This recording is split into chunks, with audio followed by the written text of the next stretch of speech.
This is the IG-515M MinMax 3.0. The emphasis is on graphics power in an Enermax-themed machine.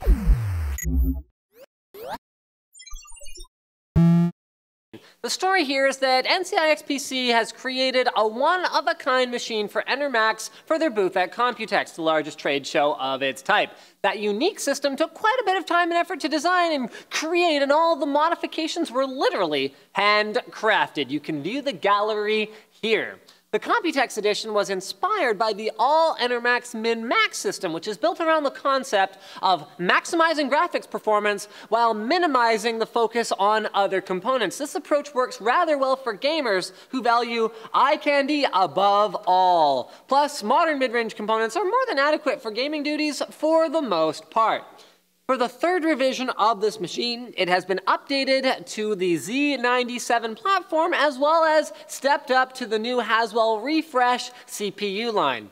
The liquid cooling that this machine is equipped with will come in handy, keeping the processor cool and quiet while it turbo boosts itself to max frequency basically all the time. However, the new unlocked Haswell Refresh series processors will be here soon, and upgrading the MinMax 3.0 with one of these new OC-centric chips will net you some seriously screaming performance after a little bit of user-friendly tweaking inside the ASUS BIOS interface.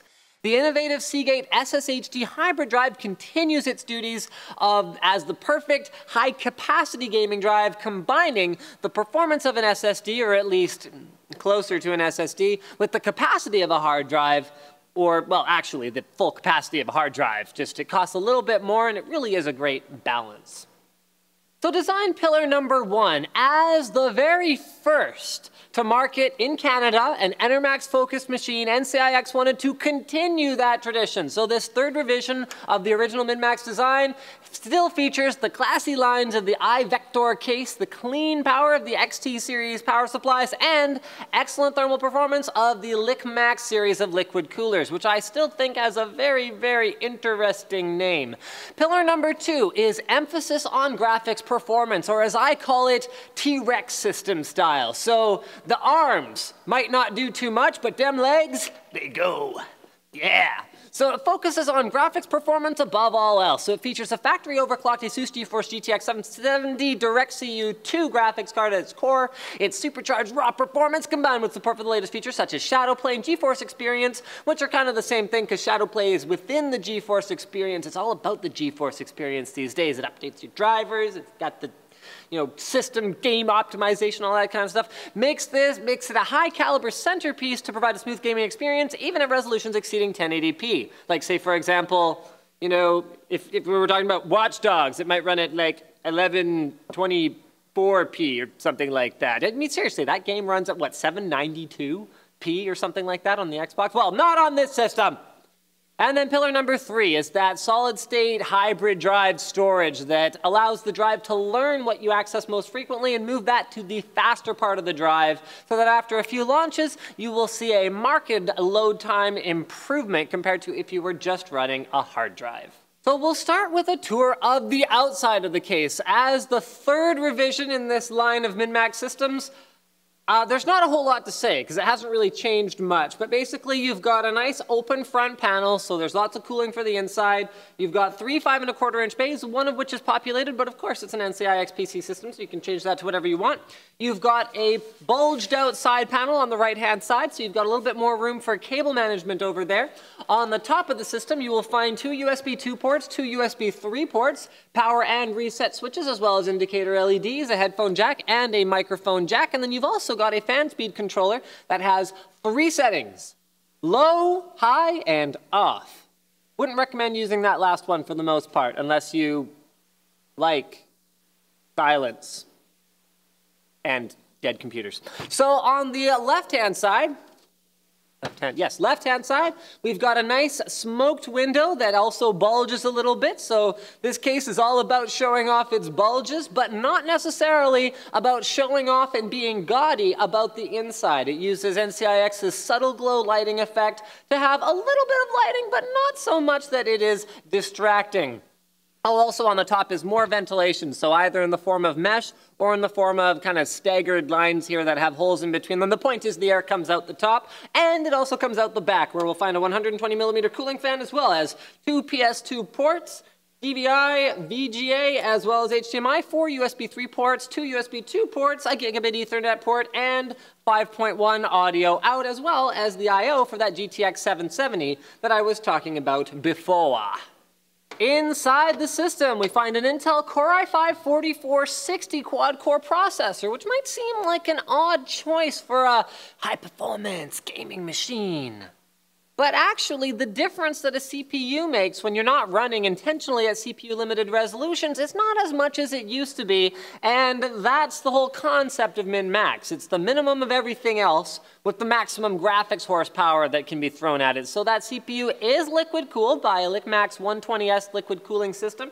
You can see that installed here at the back, so you're not going to have any issues with it not, turboing up as much as it can and all that stuff. It's just not going to be overclockable, and it's not necessarily, the highest performance CPU in the product stack, that's all. For the motherboard, we've got a Z97K motherboard, so that's Crossfire ready, but not SLI ready. So you might want to step up to a slightly higher tier one if you ever plan to add a couple of graphics cards, but of course, min-max. So it's the minimum to get this all working without worrying too much about things that people might do, because that is going to cost more anyway, which might sort of lose track of the whole min-max idea. So if you want a little bit of help, because you want to, tune it so that it's a little bit more upgradable, you can always contact pc@ncix.com. They'll help you out with that, no problem.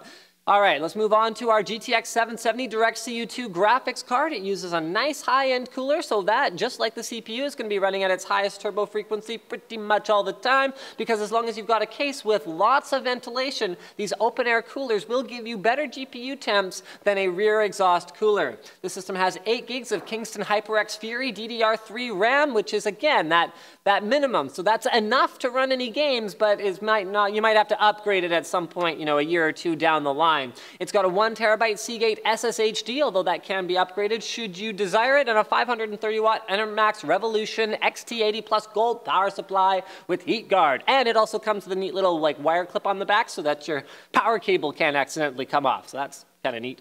It's got a 24x quiet optical drive in the front. I think I mentioned that before, as well as a couple of Enermax's Vegas switchable LED fans, which is where you're getting that Vegas like bloopty bloopty bloopty changing LED effects all over the inside. It also features blue LED lighting strips and Windows 7 Home Premium 64-bit. This system comes in at $1349, but comes with $325 worth of games for a limited time. It is also being offered in the custom modified edition for $500 extra. Yes, that is a lot of money, but you also get the following upgrades. The case is switched to the white color, or you can do the same mods to the black version by request. The motherboard is upgraded to a Z97 Sabertooth Mark I with a thermal shield painted white on it. The RAM is upgraded with white heat spreaders. The LED lighting is upgraded to white. The 5 LED fans are replaced with Vegas performance fans in white. And the LickMax liquid cooling system is upgraded from a 120mm version to a 240mm version. It uses white individually sleeved graphics card cabling with black individually sleeved 24-pin cabling. The graphics card is painted in white on both the front and the back, and the side window is replaced with a full-size acrylic. Yes, a full-size acrylic, which is to say that the sort of smaller window is replaced by a larger one. So that's $1849 or $500 extra on top of the original system cost for the upgraded hardware and mods. Now, things get really interesting. If you purchase the modified version, you can also get a Skyline mod for $399 extra. This is a custom-made, hand-frosted Taipei City Skyline in glowing acrylic on an insert with the NCIXPC and Enermax logo. If you have a design of your own that you'd like to see built into the system instead, let NCIX know through the PC Advisor inbox, and potentially there's something that can be done for you. Very, very interesting. Thank you for checking out the MinMax 3.0. Don't forget to subscribe to NCIX Tech Tips for more videos like this from NCIX.com.